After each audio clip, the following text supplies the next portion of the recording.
오늘은 로마서 13장 말씀을 통해서 은혜 받으시겠습니다. 우리 그리스도인과 세상 권세에 대한 그런 말씀이 나오고 있습니다.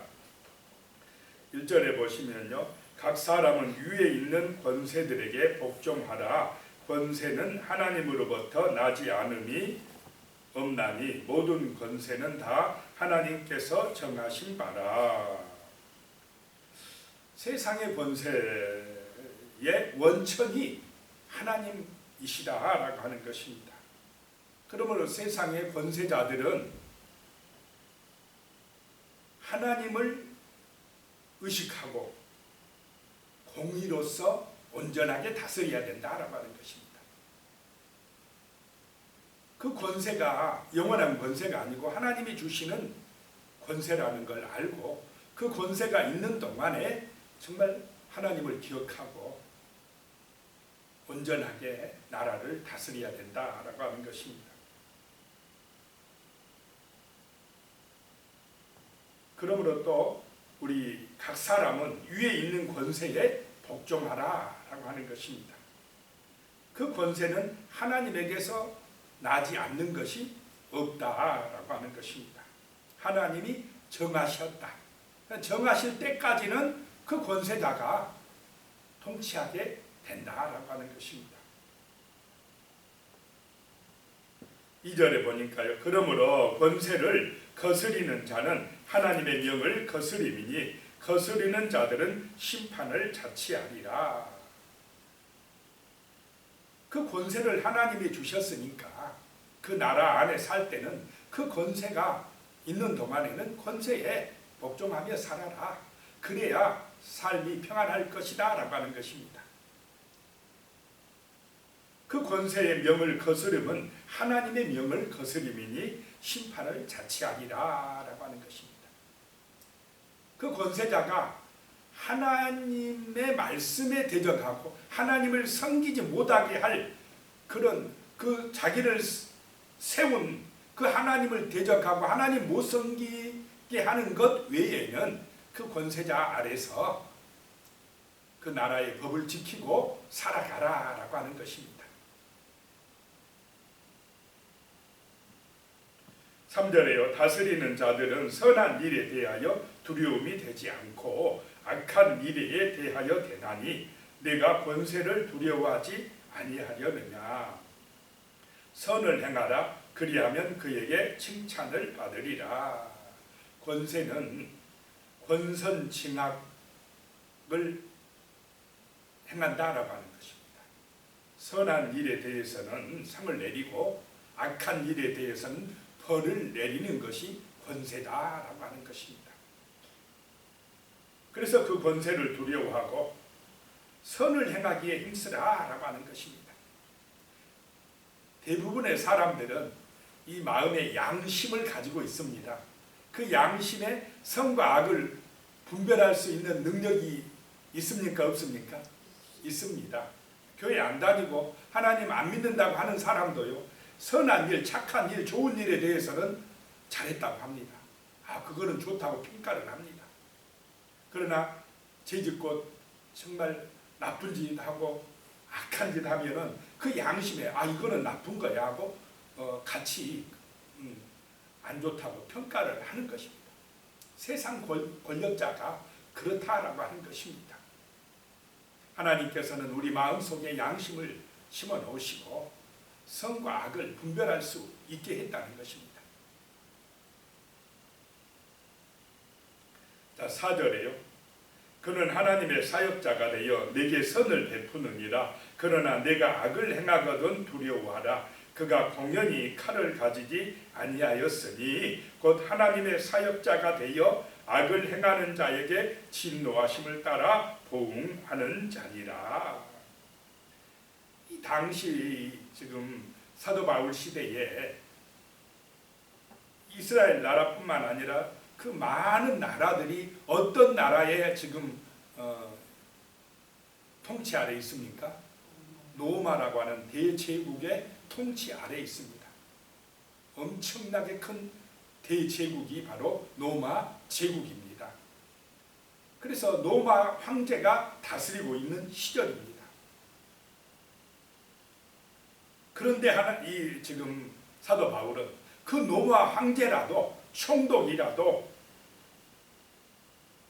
하나님이 세운 사역자다라고 말씀을 하고 있습니다. 하나님의 심부름꾼이다라고 하는 것입니다. 하나님이 일정한 기간 동안 그 권세를 주셨다라고 하는 것입니다. 그래가지고 하나님의 심부름꾼이 되어 내게 선을 베푸느니라 라고 하는 것입니다. 그 권세자가 칼을 차고 있는데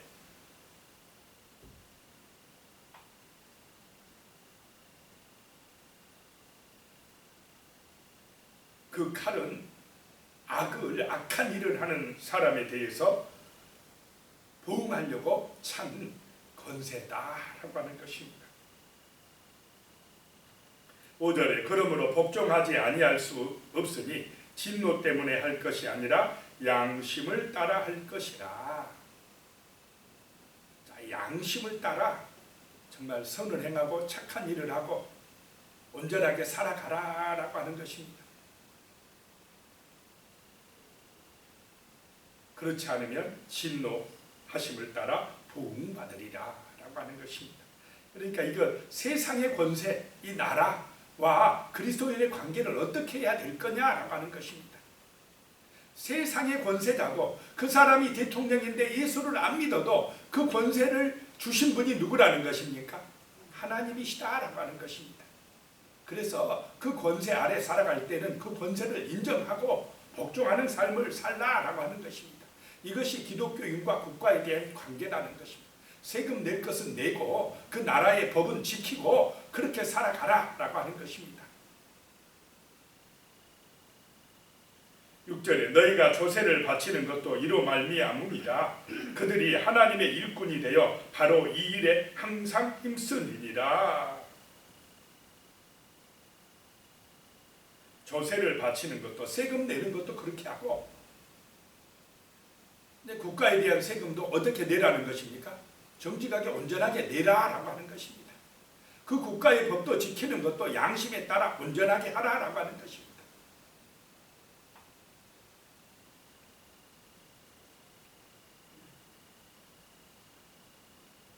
그 권세자도 하나님의 일꾼이다. 자, 우리가 생각할 때 하나님의 일꾼은, 하나님을 세운 자는 예수 믿는 사람만이다 라고 생각할 수 있는데, 지금 오늘 말씀에는 예수 안 믿는 세상의 권력자도 누가 세웠다는 것입니까? 하나님이 세우셨다. 모든 만물을 주관하신 분이 누구라는 것입니까? 하나님이시다. 어떨 때 애굽의 바로가 악한 일에 쓰임 받는데, 그 악한 일에 쓰임 받는 것도 하나님의 주권 하에 있다라고 하는 것입니다. 이스라엘을 괴롭히고 힘들게 하고, 그것이 정말로 육신적으로 볼 때는 이스라엘에게는 엄청난 괴로움이지만 정말 힘들고 아프고 어렵고 고통스럽기 때문에 이스라엘이 어떻게 했습니까? 하나님을 향하여 부르짖었다는 것입니다. 그 애굽에 안주하지 아니하고 약속의 말씀을 기억하고 기도했다는 것입니다. 그래서 하나님이 때가 되니까 누구를 보내서 이스라엘을 애굽에서 건져줍니까? 모세를 보내서 기도하게 해서 모세를 보냅니다. 그래서 애굽에서 구원해주고 그 바로의 강팍한 권세에서 해방시켜주고 출애굽하여서 약속의 땅 가나안으로 가게 하신 것입니다. 오늘 이 시절에도 어떨 때는 정말로 저런 악한 권력자가 있느냐, 하나님이 저렇게 나쁜 권력자 왜 가만두느냐 라고 하지만, 그 권력은 영원합니까? 잠깐입니까? 잠깐입니다. 아무리 지멋대로 하는 권력자 같지만은 잠깐 풀어놨지, 그 권세를 하나님이 주셨지 영원한 권세는 없다라고 하는 것입니다. 때로는 그 악한 권세가 힘들게 하고 백성들을 어렵게 하지만, 그때 어떻게 해야 됩니까? 우리는 기독교인은 하나님을 향하여 부르짖어야 됩니다. 기도해야 됩니다. 하나님의 은혜가, 하나님의 그 능력의 손이 역사하도록 기도해야 된다는 것입니다. 어쩌면 힘들고 어렵기 때문에 이 초대교회 교인들이 더 어떻게 했습니까? 하나님 앞에 더 기도하고 더 부르짖었습니다. 오늘 이 시대에 뭐 악한 권력자가 있다고 하지만은 이 초대교회의 그 타락한 악한 그 로마 황제들, 그런 황제들에 비하면은 약과일 것입니다. 그때는 막 그냥 화형시키고 돌에 쳐서 죽이고 사자굴에 집어넣고 뭐 엄청난 박해가 있었습니다. 그런 중에 기독교가 살아남습니다. 오히려 더 강력해집니다. 핍박하는 로마가 이겼습니까? 핍박을 당하는 기독교가 이겼습니까? 기독교가 이겼어요. 나중에는 로마 제국 전체가 기독교 국가가 돼버립니다. 그 힘이 어디서 나오느냐? 기도의 힘이고 성도들의 간절한 그 신앙의 힘이었다라고 하는 것입니다. 막 박해하고 죽이려고 하고 무너뜨리려 하는데 안 무너집니다. 더 강력해졌다라고 하는 것입니다. 하나님이 역사하기 때문에 그런 줄로 믿으시기 바랍니다. 그 악한 권력들도 하나님이 사용하셨다라고 하는 것입니다. 7절에 모든 자에게 줄 것은 주되 조세를 받을 자에게는 조세를 바치고 관세를 받을 자에게는 관세를 바치고 두려워할 자를 두려워하며 존경할 자를 존경하라. 그 국가의 시스템 안에서 나의 의무를 다하라 라고 하는 것입니다. 양심에 따라 온전하게 행동하라. 정직하고 진실하게 살아가라 라고 하는 것입니다. 세상 사람이 거짓말하고 속인다고 같이 그 거짓말하고 속이지 말라는 것입니다. 그 세상 나라 안에서도 정말로 양심적으로 하나님이 보실 때 온전하게 정직하게 참되게 충성스럽게 살아갈 때에 우리는 복음의 빛을 발하게 될 줄로 믿습니다. 뭔가 안 믿는 세상 사람보다는 다른 삶을, 구별된 삶을, 거룩한 삶을 살아가도록 힘쓰라는 것입니다. 권력자들이 볼 때도 역시 교회 다니는 사람들은 달라, 뭔가 달라, 이런 모습을 보여주는 것이 정말 온전한 삶인 줄로 믿습니다. 8절로 가면요, 피차 사랑의 빛 외에는 아무에게든지 아무 빛도 지지 말라. 남을 사랑하는 자는 율법을 다 이루었느니라. 자, 빛은 무슨 빛만 지라 라고 하는 것입니까? 사랑의 빛만 져라. 그런데 세상 보시기 바랍니다. 사랑의 빛만 있습니까? 빚지는 것을 당연한 것으로 보는 세상입니다. 빛이라는 건 뭐냐? 묶여 사는 것입니다. 노예 생활하는 것입니다. 돈에 묶여 사는 사람, 어떤 세상에 어떤 쾌락에 묶여 사는 사람, 술에 묶여 사는 사람, 그것에 끌려 산다 이 말입니다. 그런데 우리는 정말 오직 하나님의 은혜 안에서 살아가야 될 줄로 믿습니다. 하나님 사랑, 사람 사랑, 그 사랑의 빛만 있어야 된다라고 하는 것입니다.